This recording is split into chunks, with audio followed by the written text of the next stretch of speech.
Sumpah, saya baru merasakan singkong sebulan ini. Sebelum lanjut ke dalam ceritanya, seperti biasa, absen dulu di komentar ya. Dari daerah mana kamu berasal dan jam berapa kamu nonton video ini?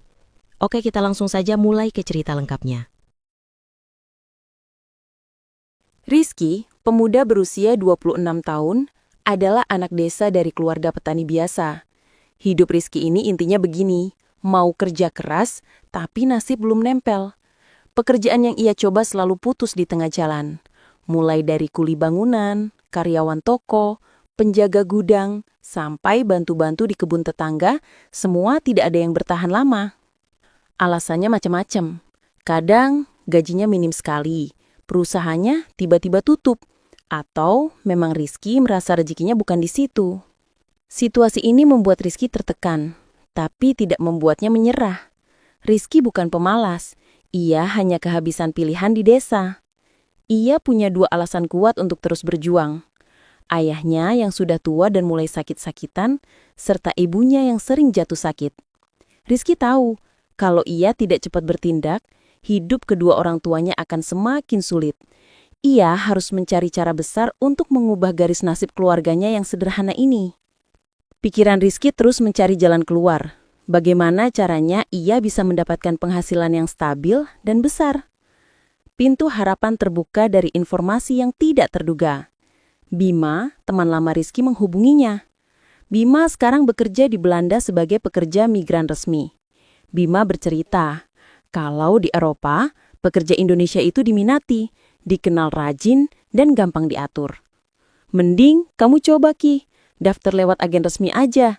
Di sini gaji lumayan, jauh lah dari upah di desa. Saran Bima dengan nada santai. Awalnya Rizky ragu. Ke Belanda. Itu terdengar seperti cerita sinetron. Modalnya dari mana? Apa Rizky sanggup? Namun, ia membawa kabar ini ke orang tuanya. Ayah dan ibu Rizky mendengarkan dengan serius. Kalau itu memang jalan terbaik untukmu, Nak, kami dukung. Jangan pernah takut mencoba, kata ayahnya memberikan dukungan penuh tanpa keraguan sedikit pun. Mendapat restu dan kepercayaan penuh, Rizky membulatkan tekad. Ia mendaftar ke agen yang direkomendasikan Bima. Sejak saat itu, Rizky menjalani serangkaian ujian dan pelatihan yang memakan waktu berbulan-bulan. Prosesnya sangat ketat dan menguras tenaga. Rizky harus menjalani tes kesehatan yang detail, pelatihan khusus untuk kerja di dapur atau restoran luar negeri, dan belajar adaptasi budaya kerja. Yang paling berat adalah belajar bahasa. Rizky harus menghafal kosakata dan frasa dasar bahasa Belanda agar bisa bertahan nanti di sana. Setiap hari Rizky merasa seperti sedang sekolah lagi, tapi kali ini taruhannya adalah masa depan keluarganya. Ketika tubuhnya lelah dan pikirannya buntu, ia selalu membayangkan wajah ibunya yang sakit dan ayahnya yang harus terus bekerja keras di ladang. Bayangan itu adalah energi terbesarnya. Keluarga Rizky juga ikut berkorban. Ayahnya memilih menjual hasil panen lebih cepat dari biasanya. Ibunya, dari sisa uang belanja yang ia kumpulkan sedikit demi sedikit, menyiapkan tabungan khusus untuk biaya bekal Rizky nanti di sana. Itu adalah uang receh. Tapi Rizky tahu, itu adalah bentuk cinta dan harapan yang tak nilai harganya. Simpan ini baik-baik, Nak. Ini mungkin tidak banyak, tapi ini doa kami, kata ibunya sambil menyerahkan amplop itu. Rizky mengangguk.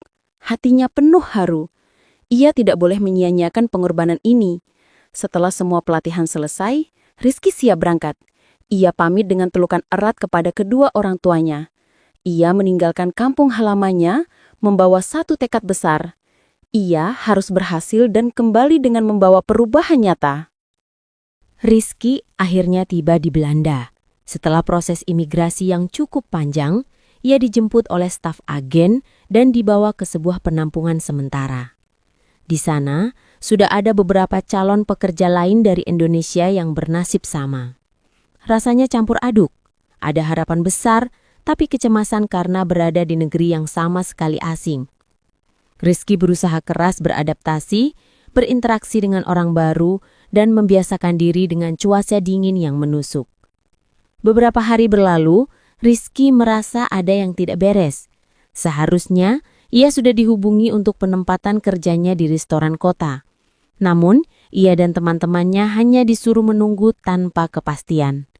Akhirnya, pengumuman datang, tapi isinya membuat Rizky lemas. Lowongan di restoran kota tujuan masih ditunda, belum ada kejelasan kapan dibuka, kata staf agen. Semua yang menunggu di penampungan merasa kecewa berat. Mereka datang jauh-jauh, sudah berkorban banyak, tapi malah disuruh menunggu tanpa batas waktu. Bagaimana kalau saya cari kerja sendiri saja, Pak? Tanya Rizky, mewakili kegelisahan teman-temannya. Tidak bisa, Rizky. Kalian terikat kontrak dengan agen dan visa kalian untuk pekerjaan formal di sektor restoran atau pabrik. Kalian harus sabar menunggu, jawab staf agen dengan nada datar. Di tengah ketidakpastian itu, ada tawaran yang sangat mendadak dan di luar rencana. Seorang staf lain memanggil Rizky. Rizky, ada tawaran kerja cepat. Ini agak berbeda. Kamu mau ambil tidak? Tawaran itu datang dari seorang wanita lokal. Ia mencari pekerja untuk merawat rumah dan kebunnya di sebuah kota kecil bernama Friesland.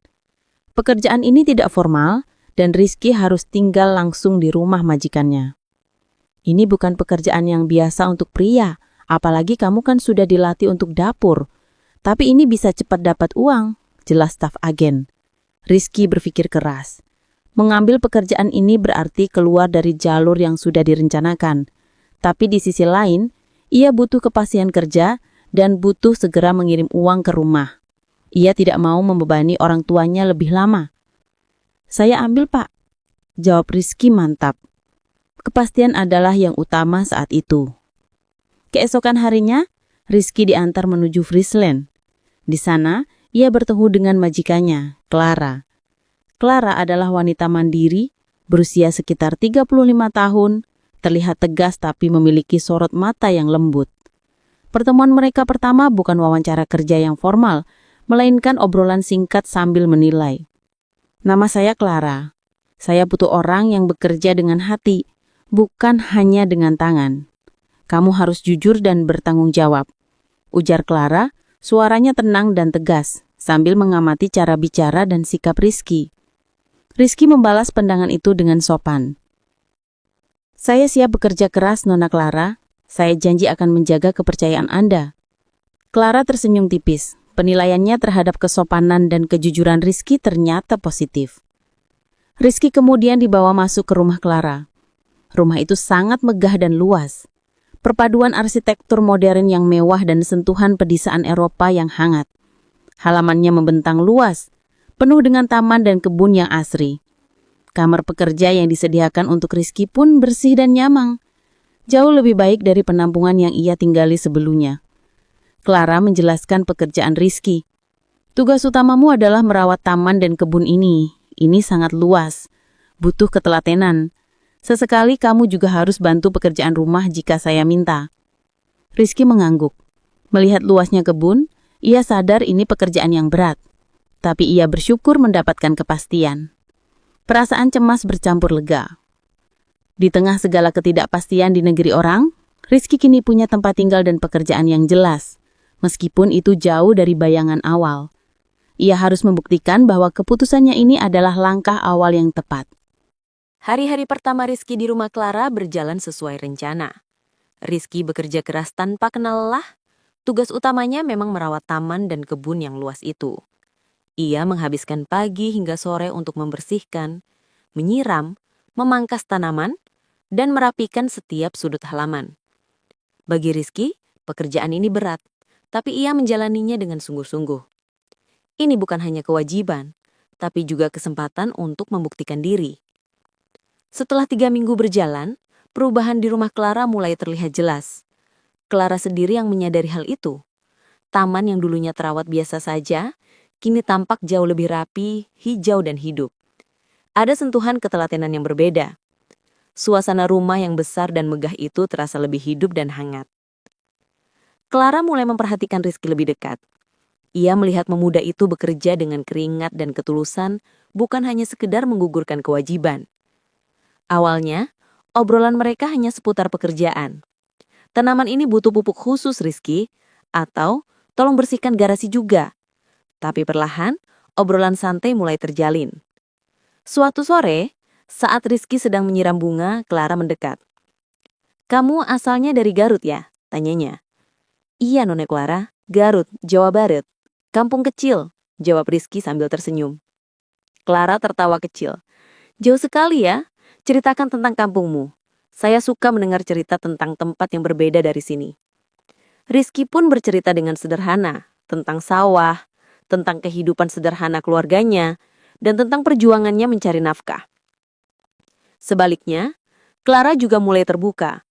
Ia bercerita tentang masa kecilnya, tentang kesibukan hidupnya sebagai wanita mandiri yang mengurus bisnis keluarga. Melalui obrolan kecil ini, Rizky dan Clara semakin dekat secara emosional. Clara mulai merasa bahwa rumahnya yang dulu sunyi, kini ada suara, ada kehidupan, ada kehangatan yang dibawa oleh Rizky. Ia merasa nyaman dengan kehadiran pemuda asal Indonesia itu. Perhatian Clara terhadap Rizky pun meningkat. Ia tidak lagi hanya memperlakukan Rizky sebagai pekerja. Ia mulai melihat Rizky sebagai seseorang yang layak dihargai lebih. Suatu hari, Clara mengajak Rizky ke kota. "Pakaian kerjamu sudah robek di sana-sini. Ayo kita beli yang baru," kata Clara. Di toko, Clara memberikan Rizky beberapa setel pakaian baru dan sepatu yang bagus. "Nona Clara, ini terlalu mahal. Saya bisa beli sendiri dari gaji saya," ujar Rizky merasa tidak enak. "Tidak usah sungkan. Kamu sudah bekerja keras. Anggap saja ini bonus," balas Clara, nadanya tidak bisa dibantah. Perhatian itu tidak berhenti di situ. Clara sering mengingatkan Rizky untuk tidak terlalu memaksakan diri. "Kamu bekerja sangat giat, Rizky, tapi istirahat itu penting. Jangan sampai sakit." Momen-momen kecil yang hangat ini terus berulang. Hubungan mereka bukan lagi hanya majikan dan pekerja. Mereka mulai berbagi makanan di dapur, menonton acara TV singkat bersama di ruang tengah, dan tertawa karena perbedaan budaya yang lucu. Clara menunjukkan sisi dirinya yang lebih ceria dan terbuka. Berbeda jauh dari kesan pertama Rizky tentangnya sebagai wanita tegas.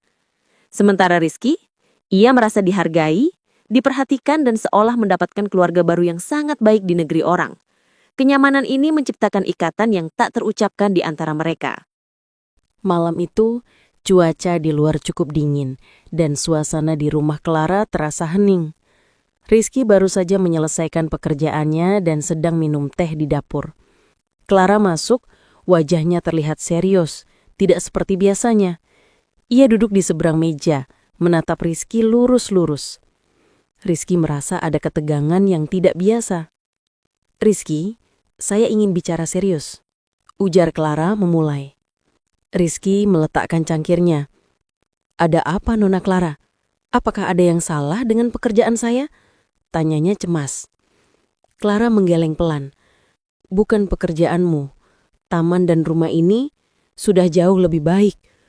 Justru ini tentang kamu." Ia menarik napas dalam. Rizky menunggu, bingung. "Selama ini rumah ini terasa hampa. Saya punya segalanya tapi saya sendirian. Sejak kamu datang, suasana berubah. Rumah ini terasa hidup kembali, hangat. Itu bukan hanya karena taman yang rapi," ucap Clara, suaranya pelan tapi tegas. Clara kemudian menatap mata Rizky. "Saya tahu ini mungkin tidak pantas. Saya majikanmu, kamu pekerja saya. Tapi saya harus jujur. Saya menyukai kamu, Rizky." Pengakuan itu menghantam Rizky seperti sambaran petir. Ia kaget, gugup, dan bingung harus bereaksi bagaimana. Ini adalah wanita yang usianya lebih tua, majikannya, dan status sosial mereka sangat jauh berbeda. Jantung Rizky berdebar kencang. Ia diam, memproses setiap kata yang baru saja ia dengar. Clara melanjutkan, "Saya menyukai kamu bukan karena kasihan. Saya menyukai ketulusanmu, kerja kerasmu, caramu menghargai hal kecil. Saya merasa nyaman di dekatmu, dan itu sesuatu yang sudah lama hilang dari hidup saya." Rizky menunduk sejenak, menenangkan dirinya. Sebenarnya, jauh di lubuk hatinya, Rizky juga merasakan hal yang sama.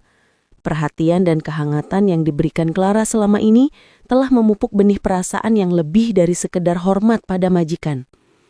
Ia merasa ada ikatan kuat yang menariknya pada wanita di depannya ini. "Nona Clara, saya juga Rizky memulai, suaranya bergetar. Sejak saya di sini, saya merasa dihargai. Saya merasa punya tempat. Jujur, saya juga merasakan perasaan yang sama. Tapi saya takut. Kita berbeda di banyak hal. Clara menyempol senyum yang melegakan. Perbedaan itu nyata, Rizky. Tapi perasaan juga nyata. Kita tidak bisa mengendalikan perasaan. Setelah pengakuan yang saling membalas itu, suasana di dapur berubah total. Ketegangan hilang digantikan dengan kelegaan dan kehangatan. Hubungan mereka resmi berubah dari majikan dan pekerja menjadi lebih personal. Malam itu mereka menghabiskan waktu lebih lama, berbicara dari hati ke hati, membahas ketakutan dan harapan mereka. Mereka bersepakat untuk menjalani hubungan ini dengan serius dan tulus, meskipun mereka tahu akan ada banyak rintangan dan pandangan dari luar. Hari-hari berikutnya terasa berbeda. Mereka tetap menjalani rutinitas pekerjaan, tetapi cara mereka berinteraksi sudah dipenuhi sentuhan kasih. Mereka mulai berbagi waktu dengan lebih hangat, makan malam bersama, berjalan-jalan sore sambil berpegangan tangan, dan saling mendukung dalam hal kecil. Ada rasa bahagia dan euforia yang menyelimuti Rizky. Ia yang datang ke Belanda untuk mencari nafkah, kini menemukan cinta yang tak terduga, cinta yang melampaui batas status sosial dan budaya. Setelah hubungan mereka berjalan beberapa waktu, Clara membuat kejutan besar untuk Rizky. Suatu pagi, ia menunjukkan 2 tiket pesawat ke Indonesia. Saya sudah siapkan semuanya, Rizky. Kita akan liburan ke Indonesia. Dan kita akan mengunjungi Garut, kata Clara. Matanya berbinar penuh semangat. Rizky terkejut sekaligus terharu. Ia tidak pernah menyangka akan kembali secepat ini. Apalagi membawa Clara, majikannya yang kini menjadi kekasihnya, ke rumah orang tuanya. Ini adalah momen yang membanggakan sekaligus mendebarkan. Nona Clara, maksud saya sayang, kamu serius. Orang tuaku pasti senang sekali, ujar Rizky. Tidak bisa menyembunyikan rasa harunya. Tentu saja serius. Saya ingin melihat langsung tempat kamu dibesarkan dan tentu saja bertemu orang tuamu. Saya ingin mereka tahu kamu baik-baik saja di sini, balas Clara. Beberapa hari kemudian, Rizky dan Clara tiba di Garut. Kedatangan mereka menjadi perhatian seluruh desa. Seorang wanita asing, berkulit putih, tinggi, dan terlihat sangat kaya, datang bersama Rizky, anak petani yang merantau ke Eropa.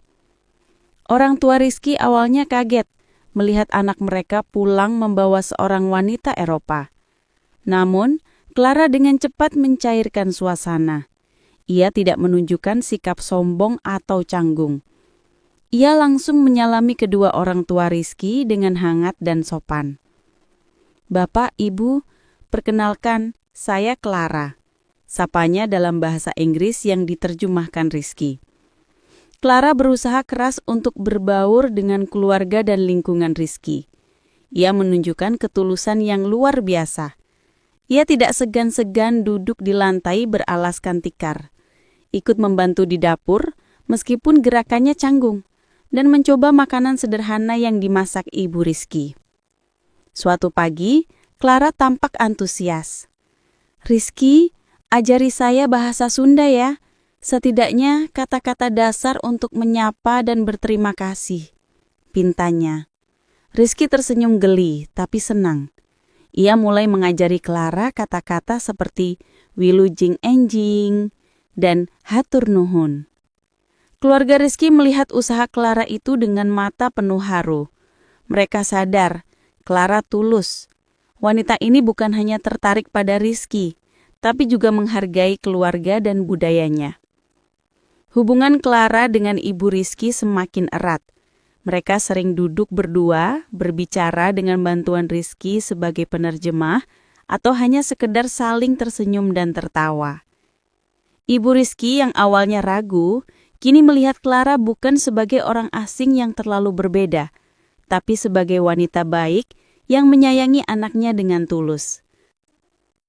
Clara menikmati setiap momen kesederhanaan di sana. Ia terpaku melihat sawah yang hijau membentang, mencium aroma tanah yang segar, dan merasakan keramahan masyarakat desa yang jauh berbeda dari kehidupannya yang serba cepat dan modern di Belanda. Saya tidak pernah membayangkan hidup sesederhana dan setenang ini. Ini sangat indah, Rizky. Saya mengerti kenapa kamu punya hati yang baik, ujar Clara suatu sore saat mereka duduk berdua di teras rumah. Kunjungan itu sukses besar. Bukan hanya hubungan Rizky dan Clara yang semakin kuat, tetapi Clara juga berhasil memenangkan hati keluarga Rizky. Bagi Rizky, melihat Clara yang kaya raya dan terbiasa hidup mewah mau berbaur dengan tulus dalam kesederhanaan keluarganya adalah bukti cinta yang paling nyata. Setelah beberapa hari di Garut, tibalah malam di mana Rizky dan Clara mengadakan pembicaraan serius dengan kedua orang tua Rizky. Mereka duduk berkumpul di ruang tamu. Suasananya tenang, namun penuh harap. Clara membuka pembicaraan itu. Ia berbicara perlahan, meminta Rizky menerjemahkan setiap katanya dengan hati-hati. Bapak, Ibu, saya mencintai Rizky. Saya datang ke sini bukan hanya untuk liburan, tapi untuk menunjukkan keseriusan saya, kata Clara memulai. Ayah dan Ibu Rizky mendengarkan dengan saksama. Mereka sudah bisa menduga kemana arah pembicaraan ini, tapi tetap menunggu dengan sabar. Clara kemudian menyampaikan niat besarnya. Saya ingin menikah dengan Rizky, dan jika Bapak dan Ibu mengizinkan, saya ingin tinggal di sini, di Indonesia, bersama Rizky. Atau paling tidak, kita akan lebih banyak menghabiskan waktu di sini. Pengakuan itu membuat ayah dan ibu Rizky terkejut. Mereka tidak menyangka wanita kaya dari Eropa ini rela meninggalkan kehidupannya yang mewah di Belanda demi anak mereka. Clara menyadari keterkejutan mereka dan menambahkan satu hal lagi yang membuat suasana semakin haru. Selama di sini, saya merasa sangat damai dan nyaman. Saya melihat bagaimana tulusnya keluarga ini. Saya sudah memutuskan, jika Rizky dan keluarga menerimanya, saya ingin masuk Islam. Saya ingin menghormati Rizky dan budaya keluarga ini seutuhnya, ujar Clara dengan mata berkaca-kaca. Mendengar keputusan Clara, Ibu Rizky langsung memeluk wanita itu erat-erat. Air mata haru tumpah. Bagi mereka, perbedaan harta dan status kini tidak lagi penting, karena ketulusan dan pengorbanan Clara sudah jelas terlihat. Ayah Rizky, meskipun awalnya diam, akhirnya angkat bicara.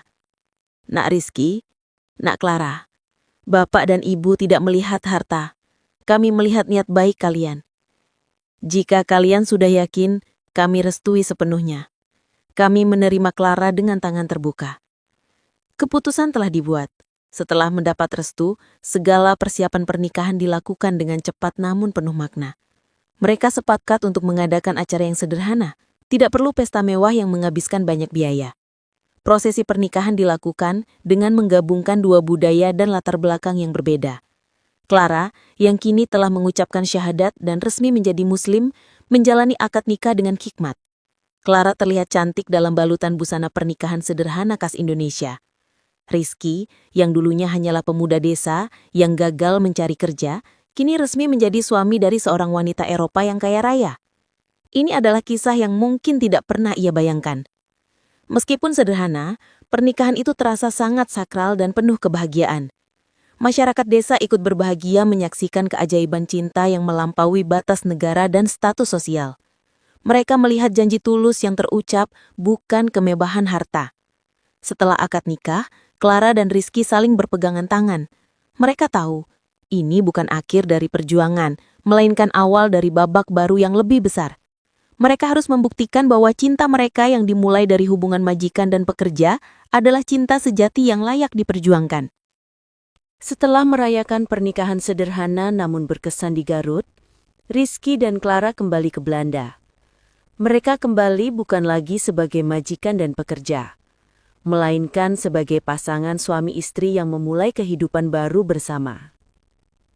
Janji Clara untuk tinggal di Indonesia memang kuat.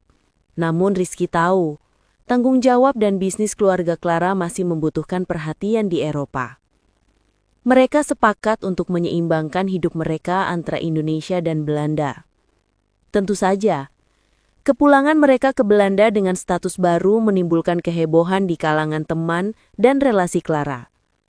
Banyak yang terkejut melihat wanita kaya raya itu memilih pria sederhana asal Indonesia. Namun Clara tidak peduli. Ia dengan bangga memperkenalkan Rizky sebagai suaminya. Rizky bukan lagi tukang kebun saya. Dia adalah suami saya. Dan dia adalah masa depan saya, ujarnya pada teman-teman dekatnya yang sempat bertanya dengan nada penasaran. Kehidupan baru Rizky kini berubah drastis. Ia tidak lagi bekerja merawat taman. Lara mulai memperkenalkan Rizky pada dunia bisnis keluarganya. Rizky dibimbing perlahan-lahan untuk belajar manajemen, pemasaran, dan pengelolaan usaha. Kamu punya ketekunan, Rizky. Itu modal utama. Sekarang, kamu hanya perlu diasah di sisi bisnis, kata Clara suatu hari di kantornya. Awalnya, Rizky merasa sangat canggung. Dunia bisnis yang serba cepat dan penuh angka itu jauh berbeda dari kehidupannya di desa yang serba manual dan mengandalkan tenaga. Ia sempat merasa tidak percaya diri. Saya takut, Clara. Saya hanya anak desa. Apa saya bisa mengurus bisnis sebesar ini? Tanya Rizky pada istrinya. Clara memberikan dukungan penuh. Semua orang mulai dari nol, sayang. Saya akan selalu ada di sampingmu. Kamu punya semangat yang tidak dimiliki banyak orang. Kita jalani ini berdua. Dengan dukungan penuh dari Clara, Rizky mulai belajar dengan giat. Ia mengikuti kursus singkat, membaca banyak buku bisnis dan secara aktif terlibat dalam rapat-rapat perusahaan. Ketekunan yang dulunya ia gunakan untuk mencangkul di kebun, kini ia gunakan untuk memahami seluk-beluk dunia usaha. Pelan tapi pasti, Rizky mulai menunjukkan kemajuan. Ia membawa ide-ide segar terutama dalam hal etos kerja dan hubungan antar karyawan yang ia pelajari dari kultur Indonesia. Hubungan mereka di rumah pun semakin harmonis. Mereka saling mendukung, berbagi cerita dan selalu menertawakan perbedaan budaya yang masih sering muncul. Rizky yang dulunya hanyalah pemuda desa yang kebingungan mencari pekerjaan dan harus memanggul beban berat di pundaknya, kini menjadi bagian dari dunia yang lebih luas. Ia tidak lagi hidup dalam ketidakpastian. Ia memiliki tanggung jawab baru, peluang besar, dan yang terpenting, ia memiliki cinta sejati dari seorang wanita yang tulus mencintainya. Mereka pun berjanji, meskipun hidup mereka kini mapan di Eropa, mereka tidak akan pernah melupakan Garut. Mereka berencana untuk sering pulang, mengunjungi orang tua Rizky dan mungkin suatu hari nanti membuka usaha kecil di sana. Kisah cinta mereka menjadi bukti nyata bahwa ketulusan, kerja keras, dan takdir bisa membawa seseorang melampaui segala batasan status, kekayaan, dan perbedaan budaya. Mereka menjalani kehidupan baru yang penuh kasih, saling mendukung, dan penuh harapan untuk masa depan.